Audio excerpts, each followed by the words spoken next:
Hello, everyone. Welcome to the series of lectures promoted by Abralim ao Vivo, Linguists Online. My name is Larissa Siriaco.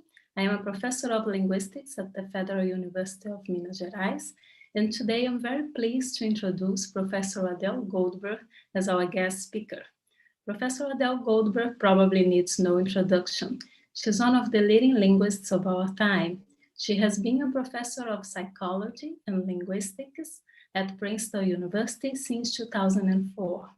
Her research emphasizes the role of the learned network of constructions, which are pairings of form and function in language, and has focused on the role of statistical and functional factors in an effort to explain our creative but constrained use of language in typical and atypical populations, and in child and adult learners.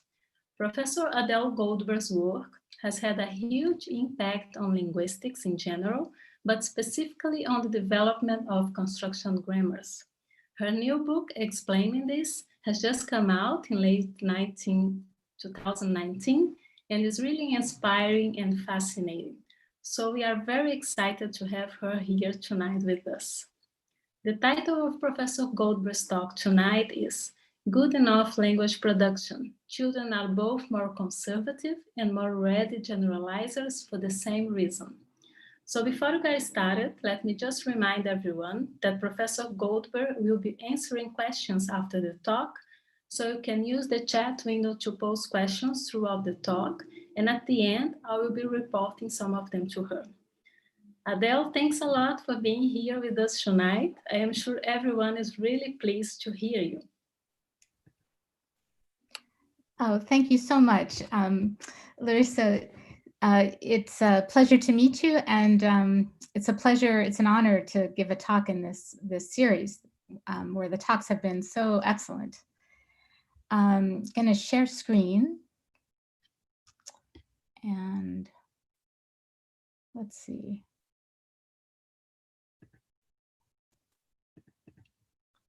Okay, does that look right to you? Okay, if you don't interrupt me, I'm gonna assume that it is. Okay, thank you. Yes, it's good. Okay, perfect. Okay, so I'm gonna start by just addressing a very simple question, which is, what is it that learners are trying to do? And I think if you start from that question, many things become more clear.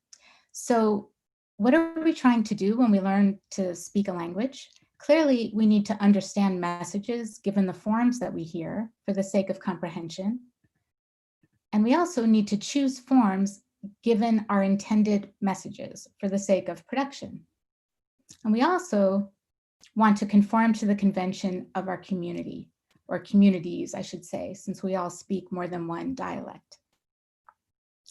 So given that simple observation that we need to comprehend forms and we need to choose forms to express our meanings, it's clear that we need to learn and use form-function pairings, where by function, I just mean discourse function, meaning, purpose of any kind. So these learned form-function pairings are what I like to refer to as constructions. So given that simple definition, that constructions are learned pairings of form and function, it's clear that words are technically constructions. So because bagunça in Portuguese, or Brazil, or football are all constructions. And so are words with open slots. So in English, pre followed by any noun that can be construed to have a temporal boundary, like pre-midterm or pre-game or pre-pandemic, and so on for other kinds of morphemes. That we can think of them as words with open slots. And we also have unfilled words, or lexical constructions, like the noun compound construction, where in English there's no morphology required, but it's completely open, and you can put different nouns in those slots to create, for example, an Abralim talk screen, which is what you're looking at. Okay. So in addition to word level constructions, we have idioms or collocations. So barata tonta, which is, I think, literally dizzy cockroach in Brazilian Portuguese, or to hug something out, or happily ever after are lexically filled idioms. We also have partially filled idioms like, I hope this message, or you might say, I hope this email finds you well.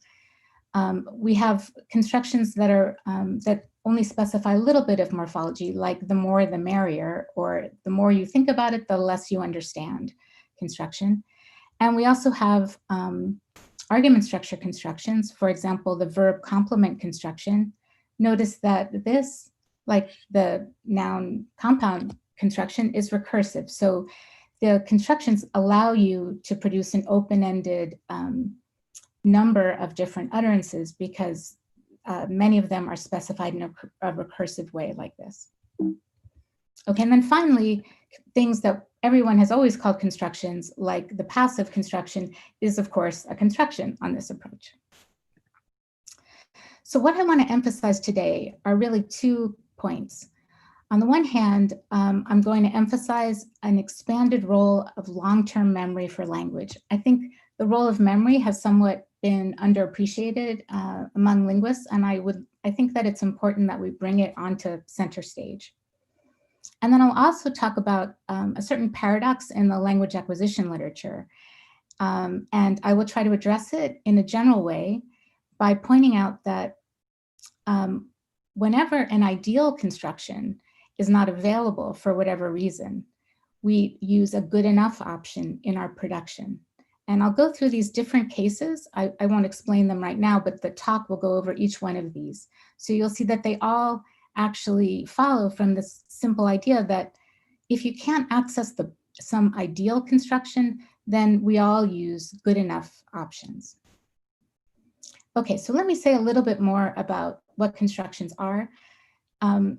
Early on, I had used this definition for construction. So in 1995, I had said that a construction is a learned combination of form and function, wherein some aspect of form or function is not strictly predictable from its component parts.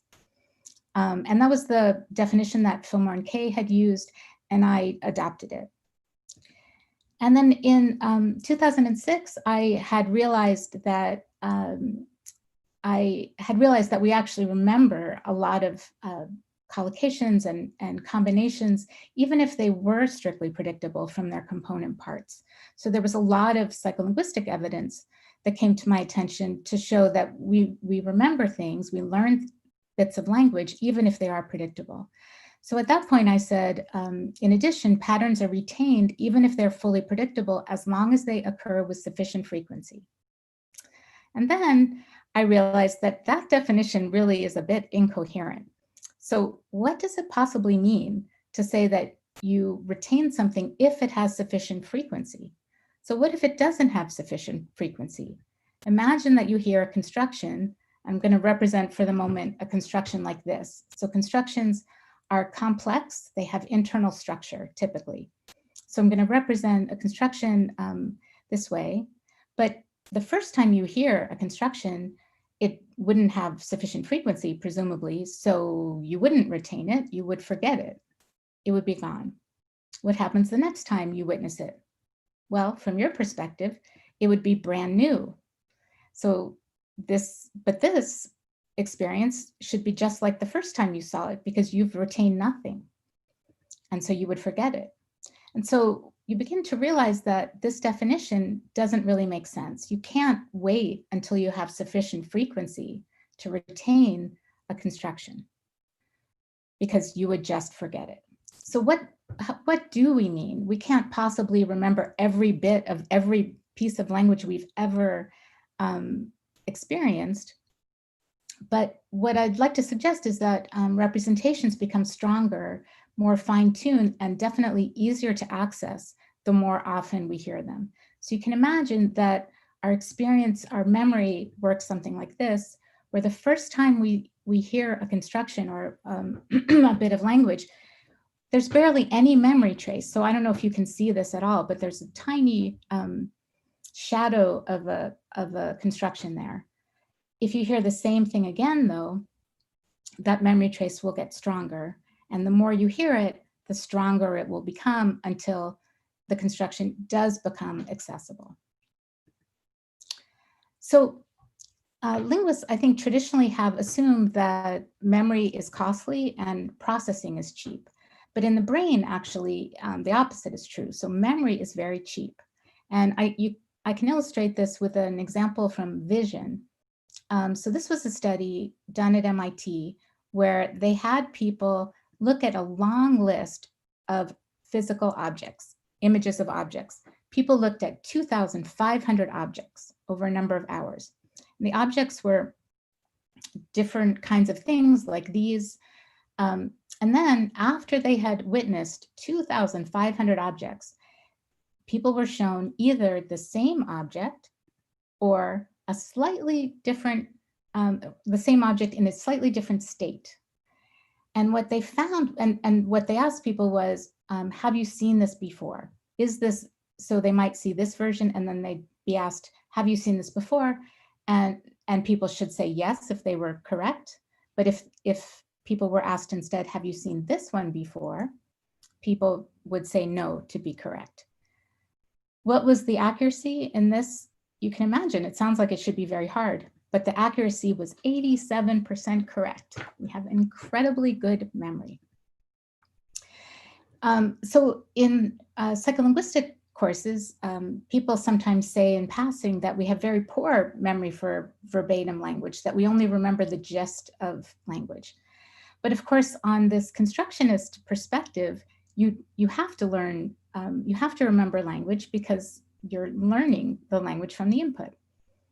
So in a series of experiments, we tested whether people do in fact have verbatim memory for language. So what we did in these experiments was we had participants listen to one of two versions of a story. The stories were relatively long. They were about 300 words. They were non-interactive, non-emotional contexts. And the participants were not warned that their memory would be tested. So one group of people heard, for example, some of the kids didn't like me as they looked at this picture. Or another group heard, I wasn't liked by some of the kids. And you can see that the picture reminds you of the topic, but it doesn't, the sentences aren't descriptions of the picture. And then we asked people simply, did you see this sentence before? And we gave some of the sentences matched, and some of the sentences were taken from the version that they hadn't witnessed. And what we see is that there were many more correct hits than there were false alarms, and many more correct rejections than there were misses. That is, using signal detection theory, which is a standard way to analyze this kind of data, there was above chance memory, recognition memory for verbatim sentences. And we did 5 of these experiments, and then the last one, we told people a story, a new group of people, and we said, you were such good listeners, could you please come back in a week? And we didn't have them do anything. And then when they came back, we surprised them by asking them to tell us the same story by just looking at the pictures. And what we saw was that in that context, people tended to use many of the same phrases that they had heard compared to, depending on which version of the story that they had witnessed. So we have verbatim memory of language, not perfect, of course, but it was above chance. And there's some verbatim memory even after a week-long delay. In fact, our memory is vast, but it's clear that we don't learn lists. Instead, every psychologist recognizes that new experiences are related to prior experiences. We're constantly relating new memories to old memories, and in that way, we cluster our experiences. So that is, lossy or imperfect memories cluster together insofar as they're related to one another. And the constructions then emerge from that clustering. So I'm going to say more about that as we go. But the idea then is that when we speak or when we comprehend, we're accessing and combining constructions that best match our intended message. And so we're choosing a construction given a number of conditioning factors. That is, there are a number of things that determine which construction is most appropriate. One, of course, important one is the intended message. Nothing is more important than that. But the context is important, the discourse context. So by the first context, I meant the non-linguistic context, but also the context of speech. The person you're talking to matters.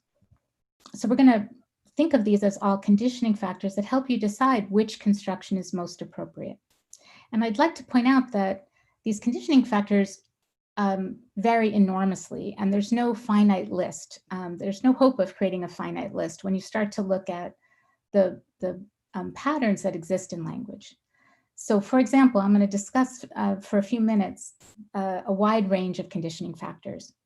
So one is pants. That is, the English plural is used for any kind of lower leg wear, including pants, shorts, capris, leggings, skirts. We don't have to know what these things are called to know that we're going to use the grammatical plural are with whatever they're called. And so the conditioning factor here is lower leg wear. There's a reason for it, of course, because lower leg wear has two parts, but it didn't have to be this way. Another example of a conditioning factor in English is that not all, but many animals, particularly fish, can be either singular or plural. So you can say, I caught a salmon, or I had salmon for dinner. And that's true of cod and snapper. And again, you don't have to know what these kinds of fish are called, but you're pretty confident that these will be treated the same way, that they can be used either singularly or as mass nouns with the plural. Constructions can have very subtle differences in meaning. So if you consider this sentence, so Joe married into the family, this would be a nice expression to use at a wedding when you're welcoming Joe into your family. Welcome, Joe. He just married into our family. It's very different to say Joe married his way into the family. That would not be a polite way to welcome Joe, because the way construction implies that there's some non-standard motion or some movement despite difficulties. So it implies that Joe managed his way, wrangled his way into the family. Another example comes from Gregory and Michaelis. So these are two constructions, language, I love it, where you have left dislocation, where you have a pronoun there, and then what's usually called topicalization, so language I love. But these have slightly different functions. So Gregory and Michaelis showed this by analyzing corpus data. And what they did was they found that a sentence like this, so left dislocation tends to be used when you're going to continue talking about the leftmost reference. So language, I love it, it's so fascinating. Whereas what we call topicalization is often used for moribund topics, or that is things that are not going to continue being talked about. So a typical continuation of this, of a topicalization construction, is language I love, but drinking is my passion. That is, you're going to change the subject oftentimes with the topicalization construction. One more case here is a construction that I've just finished analyzing with Thomas Erbst. And so think about how you would fill in the blank here. It's blank of you to be here. I think many of you would come up with, it's nice of you to be here, or it's good of you to be here. In fact, I did a poll and American speakers overwhelmingly suggest nice.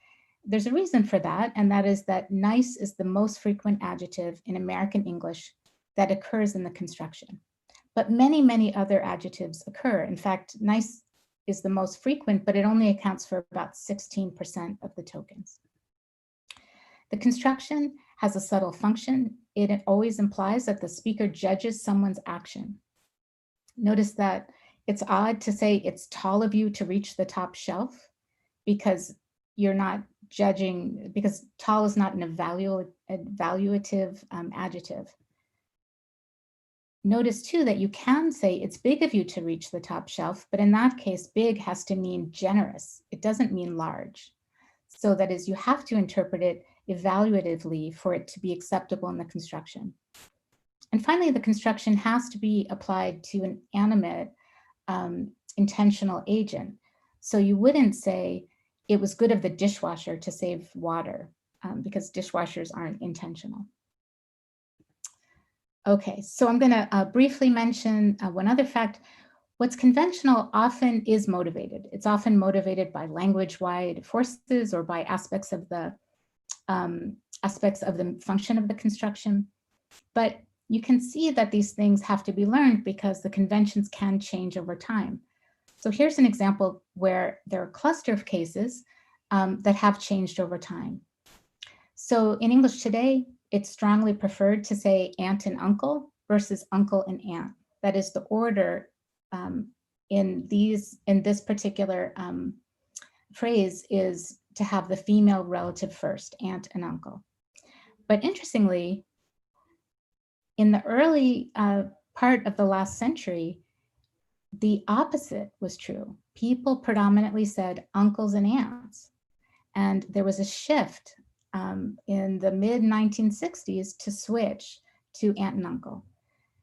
Again, because we don't learn lists, things don't tend to happen in a vacuum. They often pull other examples along.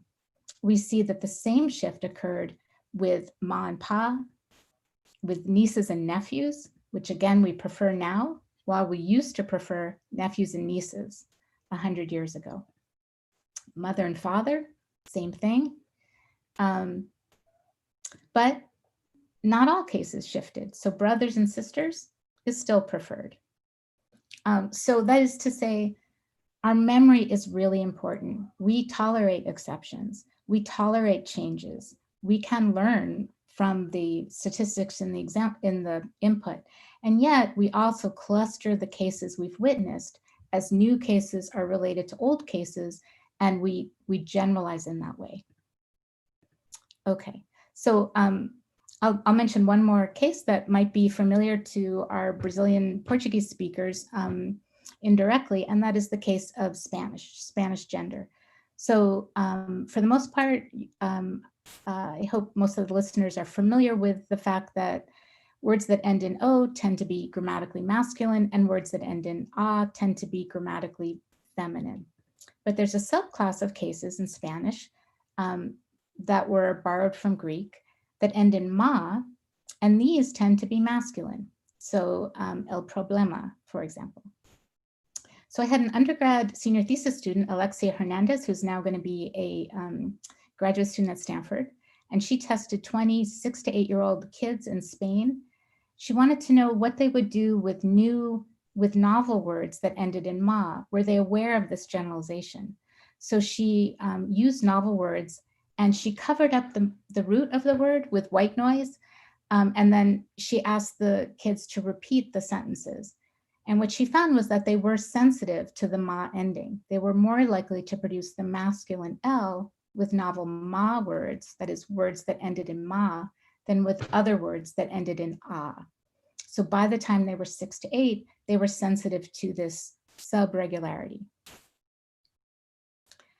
So there's a lot more to say. There are many more examples in the book, but it's clear from many labs and many research programs over the years that our long-term memory is vast. It's associative, meaning it's interconnected. It's content addressable, and it's partly abstracted. That is, it's imperfect or lossy.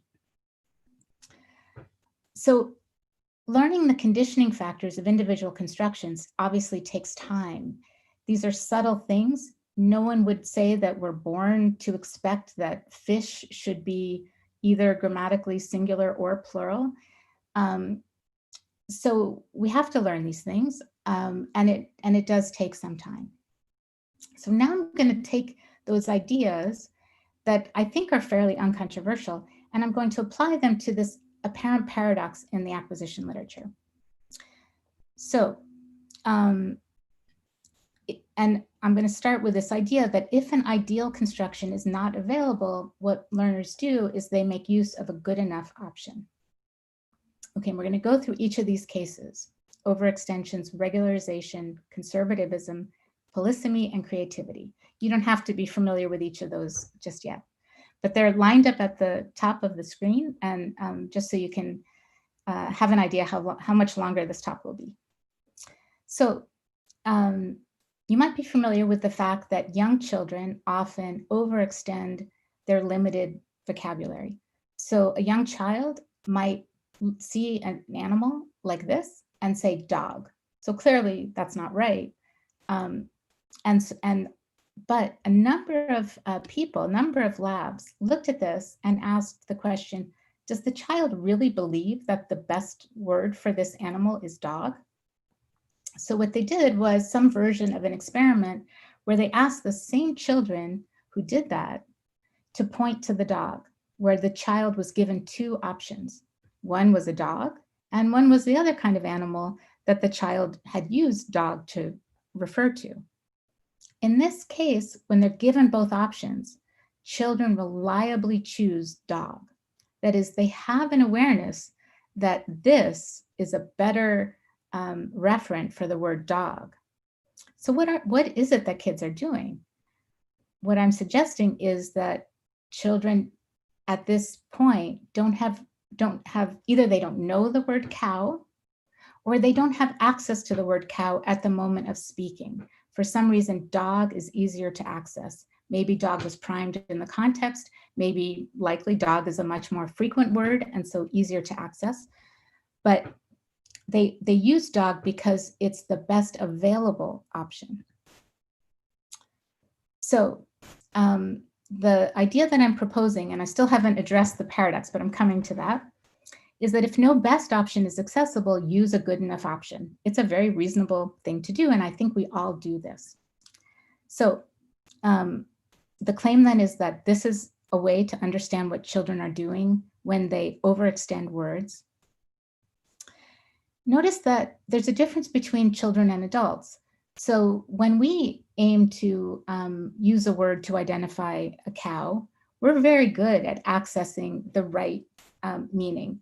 Occasionally we might make errors when we're especially drunk or tired or overwhelmed, but we're fairly good at it. Whereas children, because they're still learning the conditioning factors and because they haven't had as much practice and haven't gained as much skill in accessing the right choice, they tend to make more mistakes. Okay, so now I'm going to finally get to the paradox that I promised to address. So there's two separate literatures. One has pointed out that children tend to regularize. That is, they seem to generalize more broadly than adults. And I'll explain the evidence for this in a minute. But another set of studies has argued that children tend to be conservative. That is, they tend to generalize less broadly than adults. And if you think about this combination of observations, it's hard to imagine how they can both be true. They seem to be paradoxical. So that's exactly the paradox I would like to address. So what is the evidence that children tend to regularize or generalize more broadly than adults? The evidence for this comes from experiments by Hudson, Cam, and Newport, and early work by Jenny Singleton and Alyssa Newport. So if the input looks like this, so I know this doesn't make any sense, but bear with me. So there's some verb, and then say there's a determiner or a classifier that sometimes appears and sometimes doesn't. And there's no conditioning factor here. This is random variation in the context of the experiment. So the child hears zilp dax lion, zilp dax lion, zilp lion, zilp dax lion, and so on. Sometimes dax occurs, sometimes it doesn't, and it doesn't make a functional difference. Well, adults are good at reproducing what they heard. They're trying to conform to the language they hear and produce it correctly. So they basically try to match the same probabilities. I suspect children also try, but it's harder for them. The easier option is certainly to just stick with one, just say dax all the time. So, because remember, there's no reason to choose between one or the other. So instead, they either tend to use one, always use dax, or other children never use dax, and they it's hidden by my, yeah, okay. So, or they never use DAX and they just produce the utterances without it. So that's the sense in which children regularize.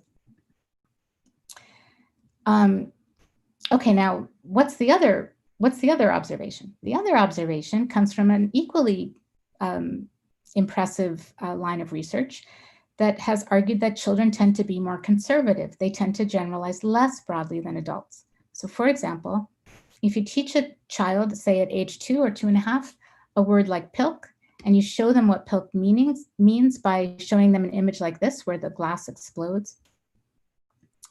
And then you show them a picture like this and you ask them what happened. Now, if you're an adult, what you're likely to say in this context after just learning the word pilk is, what would you say? He pilked the glass, right? But children are often flummoxed by this. And because they haven't heard pilk used transitively, they're often more confused. And they will often just say the glass pilked, or maybe he made the glass pilk.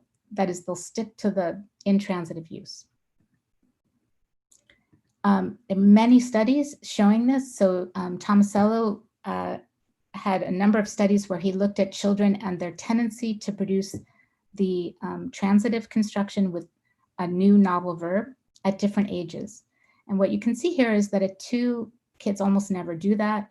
But by the time they're 8, they behave like adults, and they do use novel verbs in the transitive construction productively. So we were interested in looking at this as well, like how productive will children be? So we have for a long time done what I'd like to call novel construction learning experiments. These are slightly different from artificial language learning experiments because both the abstract pattern and the words are novel. So for instance, we created a construction and an interpretation for it that had a non-English word order. Sorry, let me show you what this is. The construction worker, the doctor keybows. The construction worker, the doctor keyboed. So people saw, adults and 5-year-olds and 7-year-olds saw 16 of these clips with different novel verbs, but they all involved one person approaching the other person in some particular manner that was named by the nonsense verb. And then at test, we either ask them, well, okay, here's an example. The construction worker, the doctor keybows.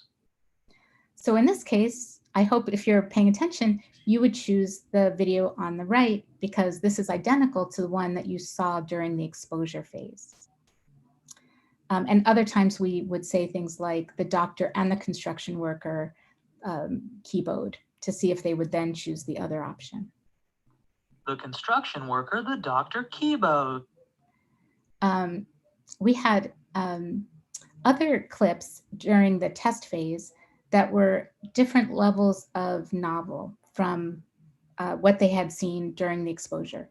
So in one case, we had novel verbs and noun phrases.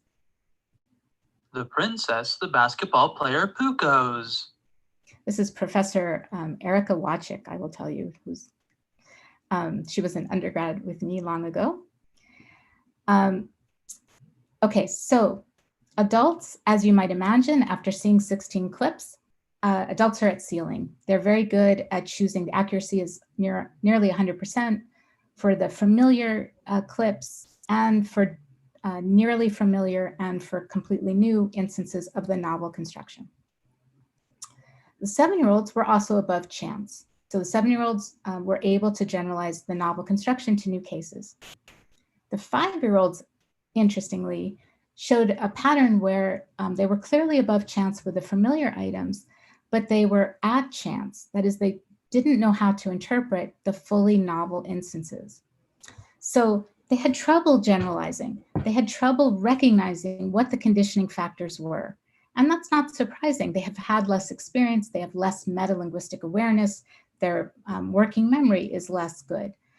So it takes them a while to learn the conditioning factors, and the amount of exposure that we gave them was not enough. Okay. So what do we do with this apparent paradox? What's going on? The idea is that children, in both cases, children use a good enough option when no better option is accessible. That is, remember the case where DAX was the determiner that had no meaning, and children either always used it or never used it. And that's because they didn't understand the conditioning factors. Well, there were no conditioning factors to understand. So it was easier to simply stick with one or stick with the other. At the same time, children tend to be conservative and use the constructions that they have witnessed, because that's also easier. Their familiarity with the transitive construction is less secure at the age of 2, and it becomes easier to access and more secure the more experience they have with it. Okay, and I'm going to tell you about a final experiment that really convinced me that this is the right interpretation for kids tending to regularize their input. So this was an experiment done in collaboration with Jesse Schwab, who was a recent PhD student of Casey Lou Williams. So in this experiment, we again used this time it was classifiers. So we again used DAX and Poe, just like the Cam and Newport studies. In one case, DAX was conditioned by natural gender. So the puppets included 3 female entities and an inanimate object. And the other classifier, and this was counterbalanced across participants, the other classifier, for example, Poe, applied to male entities plus 1 inanimate object. And so what we did was we asked children, 6-year-olds, to finish the sentence, so supply the right classifier for familiar cases that they had witnessed and also for new cases that were conditioned by gender. And yes, we checked to see whether they recognized that this doctor was supposed to be female and this dancer was supposed to be male, and they did. So in the production task, again, this is, we showed them, it was a novel verb. We had them, it was a motion verb. So moop dax girl, moop dax woman. That was the kind of task. And after doing that, when adults did that, they were very good, whether they had seen the female puppet before or whether it was a new female puppet. So moop dax doctor, for example, no problem. But the children, and these, I believe, were 4 to 6-year-old children, they were a chance for the novel cases. They didn't recognize that gender was the relevant factor. But what did they do? Well, in their own productions, when they had to produce these determiners, adults produced both, which you have to do to get it correct. That is, half the time they chose Dax and half the time they chose Poe, because half of the items were male and half were female. The children instead, so what I'm showing you, I'm sorry, is the proportion of one of the determiners. So this would be Poe, for example, and this would be Dax, for example. And adults chose half and half. What did the children do? The children regularized, so they overgeneralized. That is, the majority of children tended to only use one of the classifiers or used the other classifier. Only a few of the kids went back and forth between the two. That is, they didn't seem to appreciate the conditioning factor. So they either produced Dax, Dax, Dax on every trial, or they tended to produce Poe, Poe, Poe on almost every trial. Okay, so why do children regularize? The hypothesis is that it's easier to access a single option, and there's no point in accessing 2 if they don't understand the conditioning factor. What's the alternative? I'm not sure exactly what the alternative is. Other people have appealed to a regularization bias. And the implication is that it's appropriate to regularize. So how can we tell the difference? Well, we can tell the difference because if we lower the demands on accessibility. So when you have to produce something, you have to access the right choice. But if both options are handed to you, then accessibility is not difficult. And then, so in a two alternative forced choice task, we wanted to know what children would do. So now we said, which sounds better, moop po woman or moop dax woman? And we were very careful with the intonation, and we counterbalanced which was the correct answer, whether it came first or second.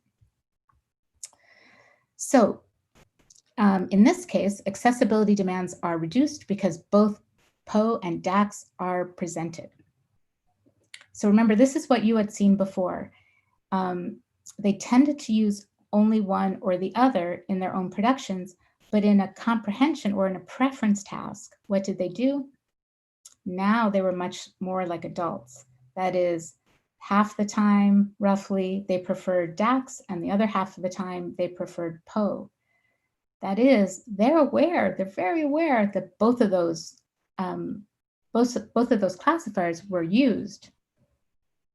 What about the accuracy? Did they know what the conditioning factor was? So this is what you've already seen. This is the production and the adult production. What about in the forced choice task? Here, again, children show no evidence of recognizing gender. It's not that they can't recognize gender. At first we thought, oh, maybe these kids are very progressive and they are ignoring the category of gender, good for them. But we actually asked them to put these words in a sentence, and they systematically use traditional gender categories. It's just that in the context of the short exposure of the experiment, they did not pick up on the right conditioning factors. Remember, learning the conditioning factors takes time because they're different in every language, and for each construction, they differ. At the same time, you can see that the children were beginning to learn the familiar cases because our memory is vast. They're starting to pick up on what they had heard before, even though they don't recognize the generalization explicitly. Okay.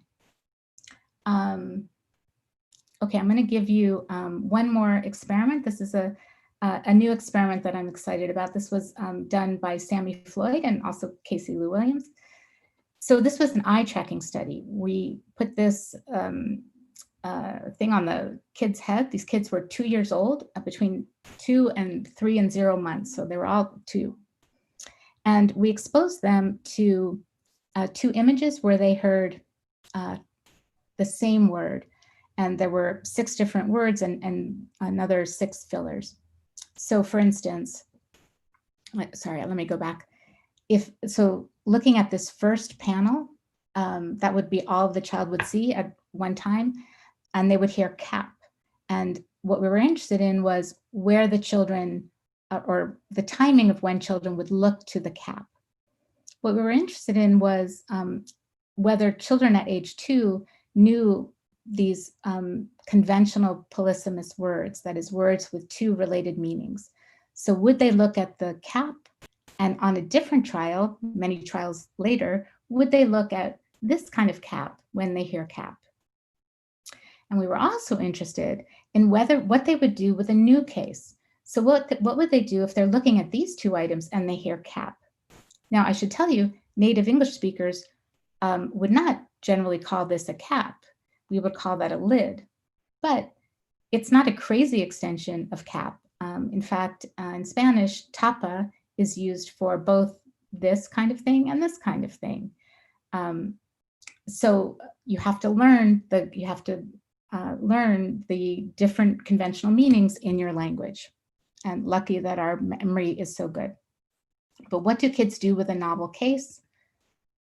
I'm going to argue that they choose the best option available. So the red line shows you the looks to the correct target from the onset of the, from the noun onset. So once they hear cap. This is a standard window that researchers look at when we look at looking time. What you can see is, 50% indicates that they're half and half, that they overall spend half the time looking at one of the objects and half the time looking at the other object. They're never at chance. They're always above chance, and that's really interesting. But first, let me look at the red. Let me show you the red line. The red line, so the conventional English polysemy, they get to both meanings very quickly, and they're way above chance.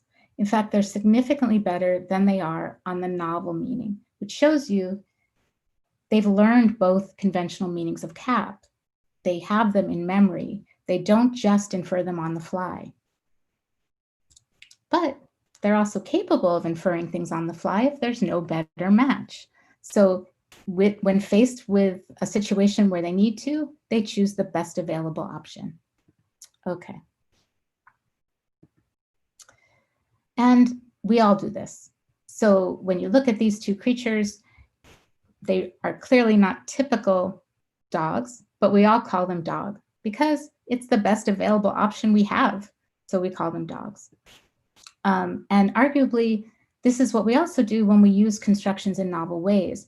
So in English, we can say things like, my son was barked into a creek by one of their dogs, using bark, which is usually intransitive, in a transitive construction to express a new kind of meaning. And we can also say, I can't drink their visits away. All of this occurred on one weekend. So the idea here is that that when we want to express a new meaning, we use the constructions that best combine to express our message. So to summarize, a good enough option is used when nothing better is accessible.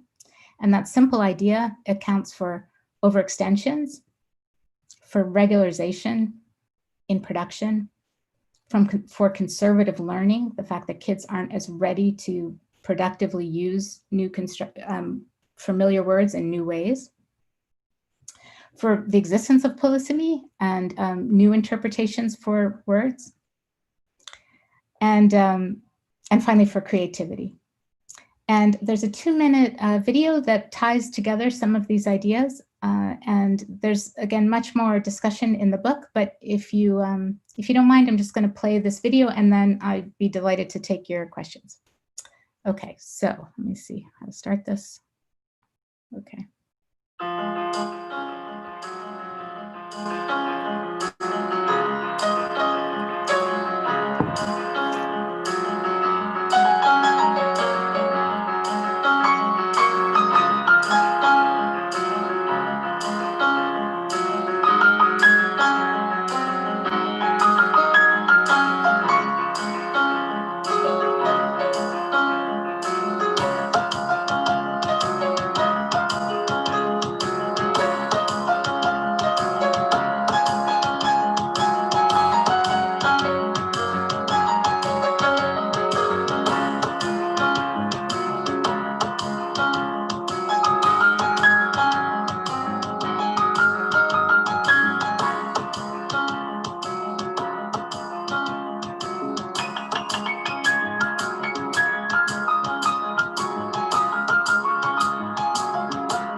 Okay. Thank you very much for bearing with me. I'd love it if you have questions. Okay, thank you, Adele, for the Thanks. interesting talk. It's Thank very you. interesting. Thank you very much. Oh, thank you. We have some questions here. Let me see. The first one is, would the good enough proposal apply to L2 learners as well? How it would be? Yeah, exactly. I think that's exactly right. That so, for instance, transfer effects, where you might use a construction from your first language or your dominant language when you intend to use your second language, because it's more accessible. And so, exactly right. There will be times when you might have the knowledge, and this is work actually I'm doing with Karina Tachihara, who's a native speaker of Brazilian Portuguese, in fact, on L2 speakers, where we're looking at the extent to which this kind of process can account for the kinds of errors that they make. Okay, thank you. Thank you. I wonder how this connects to, I mean, when people is learning a language and some aspect of the construction is very contextual, you know. So linking to that question about the L2 learners, I was thinking, how do you see the learning of a construction that has a very contextual aspect, you know, to meaning, like in Brazilian Portuguese, we are saying nowadays, indo casar meu melhor amigo, which translates to going to marry my best friend. And this means that I'm not just going to the wedding. I'm going to the wedding and I'm not marrying my best friend. I'm going to the wedding to participate and to enjoy the party, you know? Mm-hmm. So I was thinking about L2 learners when they getting in contact with the language, they cannot understand that, right? So it's a different construction. And how do you think these aspects of contextual meaning are learned, you know? Well, that's a very good question. And relates to the constructions they already know, like the transitive one. Right. So, I mean, the first part of your question is the same for children and second language learners, where we all have to learn those kind of contextual aspects, especially when you're talking about special collocations or idiomatic phrases. And that's where our memory comes in. We're really retaining a lot about the context when we hear new words, and we're making inferences about what is intended. And we seem to be very good at that. We couldn't do it without our vast memory. But so the idea is that in your first language, you don't have preconceived notions. And in fact, the fact that you don't helps you to just learn whatever weirdness you're exposed to. Whatever conditioning factors happen to exist, you're going to learn because you don't have preconceived ideas about what should happen. One issue I think that comes up when you're learning a second language is that you already have a highly accessible, that is entrenched language that you are familiar with. And that gives you, that helps you, encourages you to pay attention to certain aspects and not others. There's certain false friends, right? And so there's certain, I think, you know, in both specific ways and in general ways that can influence your learning a second language. So, you know, if you have something that sounds very like it, we know there is interference, that you get competition from the thing that sounds like that in your more dominant language. But even if it's not a matter of a specific case, it could be that.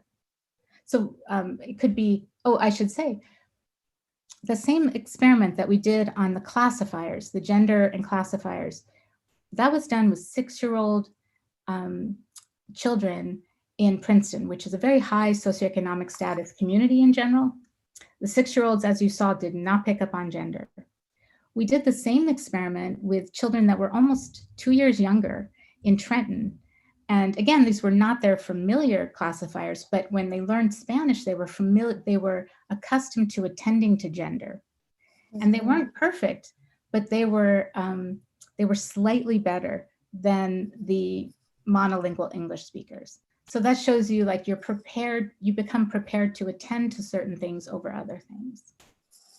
I see. Yeah. Interesting, very interesting. Yeah, and do you think it's perceived, these extensions of one construction, do you think they are perceived as another construction or learned as a part of, say, the transitive construction that already exists? Okay, so that's a good question. And I resist trying to count constructions, because once you start thinking about the clustering, you start to realize it doesn't always make sense to count, because it depends on your perspective. Are you looking from a distance? Then it might all be one cloud, and you know, a new case is part of that cloud. Or are you zooming in to see that, oh, there's something special about this case, in which case it would be an extension, or you might even treat it as separate. So whether something's, you know, it's degrees of separateness, I think, when you're talking about any kind of clustering. I see. Yeah. Thank you. Another question is, were these results, no, there was some research with immigrant children learning Spanish? That's a question. The results you just presented. Oh, I'm sorry. When I mentioned the Trenton children, no. So sorry, Trenton is a much lower socioeconomic status. But the kids, so we found kids whose dominant language was already Spanish. So yeah, they were immigrants. And or they're not necessarily immigrants, but their parents spoke Spanish at home as their first language. And so the whole experiment was done in Spanish with these artificial words. Yeah. Oh, so they were heritage speakers. Yes, exactly. Yes, okay, great. Is it possible to affirm that certain ungrammatical constructions that emerge in the L2 context may be the result of amalgamated constructions representing prior L1 knowledge and new L2 one? Yeah, I think that can certainly happen. That a new construction can be created by bilingual or second language learners. Absolutely. And in separate work, we're also looking, I didn't talk about this, so I don't want to get too deeply into it, but how do we constrain our generalizations? So the talk today was about finding the best possible match, but how do we know not to go too far, or when we should choose the other option? And there, I think competition plays a role. And there's some emerging evidence from our lab and from several other labs that indicate that for a less dominant language, competition doesn't show as strong of an effect. And it could be that when you're using a less dominant language, you have to inhibit your dominant language. And so the inhibition you're using on your dominant language may use up some of the resources you would use to contrast the competing constructions in your second language. Certainly, it's a matter of proficiency. You know, once you have a high level of proficiency, you do use statistical preemption and competition, but early on, I think it can be a challenge. Okay, thank you. Another one is there a scale between these types of good enough options? Maybe, yes, from usage-based approach, right?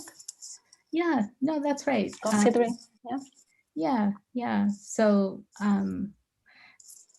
so it's the best option that's accessible, and what's accessible can depend on multiple factors. So priming is one. You know, sometimes we'll make a less than optimal choice because it's been primed in the context, and that makes it more accessible. Yeah. Okay. Thank you. Thank you. And let me see, last question. Someone is asking about the relation of this idea of good enough options with sociolinguistics. Well, sociolinguistics has you know, it's a foundational it's foundational in sociolinguistics that there's variation and that you have this memory where you're generalizing over examples. So I see it in a broad way as super consistent with that. And that you're learning from your experience, you're learning the distributions in your experience. So, constructionist approaches begin with the idea that variation is normal and expected. And so the representations, the specific ways of clustering specific kinds of examples are going to differ for different people, different dialects, different contexts different kinds of things matter. So I think there's potentially a very strong marriage there between work in sociolinguistics and constructionist approaches. I think to date, we've often been asking different questions, and that's been the difference. Okay, thank you. That's all. Okay. Thank you, Adele, very much. Thank you, Larissa. It was really fun. And so nice to meet you. So nice to meet you. Thank you very much, Adele, for the talk. I also would like to thank Abralin for the initiative and for the opportunity to have Adele here with us. So, and if you'd like to say something else for the speakers, Adele, please feel free. Thank you very much. Oh, thank you. Yes, I would also like to thank Abralin. It's a wonderful opportunity. And I understand Miguel Aviera is in charge of organizing it. So I thank him very much. So okay. Thank you, Larissa. Okay, thank you.